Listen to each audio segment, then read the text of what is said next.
జాతీయ స్థాయిలో కేంద్ర ప్రభుత్వాలు తీసుకున్న అనేక నిర్ణయాల్లో తెలుగుదేశం పార్టీ కీలక పాత్ర పోషించింది.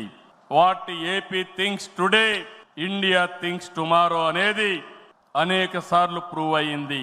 విద్యుత్ సంస్కరణలు, ఓపెన్ స్కై పాలసీ, పీపీపీ విధానాల్లో మౌలిక సదుపాయాలు, ప్రజల వద్దకు పాలన, జవాబుదారీ వ్యవస్థ, ఇలాంటి అనేక విషయాల్లో మనం దేశానికి పరిచయం చేశాం.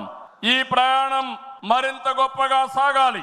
ప్రస్తుత టెక్నాలజీ యుగంలో ప్రజల అవసరాలకు అనుగుణంగా పార్టీ విధానాల్లో నూతనత్వాన్ని తీసుకొద్దాం. ఈ దిశగా కడప గడ్డపై జరుగుతున్న ఈ మహానాడు అనేక నిర్ణయాలు చర్చించి భావి తరాల భవిష్యత్తు కోసం కార్యక్రమాన్ని రూపకల్పన చేస్తామని చెప్పి కూడా నేను మీకు తెలియజేస్తున్నా. ఈ రోజు ఒక్కసారి మీరు ఆలోచిస్తే ఈ మహానాడు భవిష్యత్తుని ఒక దశ దిశ నిర్దేశించే విధంగా ఈ మహానాడు ఉండబోతుంది. నేను ఒకే ఒక విషయం ఇక్కడుండే కార్యకర్తలకు నాయకులకు విజ్ఞప్తి చేస్తున్నాను. ఈ రోజు మనం అందరం కూడా ఒక ఇన్స్పైరింగ్ టైంలో ఉన్నాం. టెక్నాలజీకి మెచ్యూరిటీ వచ్చింది.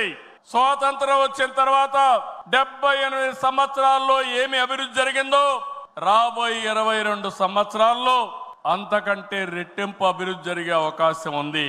దీనికి కారణం ఈ దేశంలో ఉండే ప్రజలే కారణం అని చెప్పి నేను మీకు తెలియజేస్తున్నా. ఆ దిశగా ఈ మహానాడు ఒక చరిత్రలో మిగిలిపోతుంది. 2025 కడప మహానాడు ఒక చరిత్ర తిరగ రాయడానికి దోహదం చేస్తుందని మరొక్కసారి విజ్ఞప్తి చేస్తున్నాను.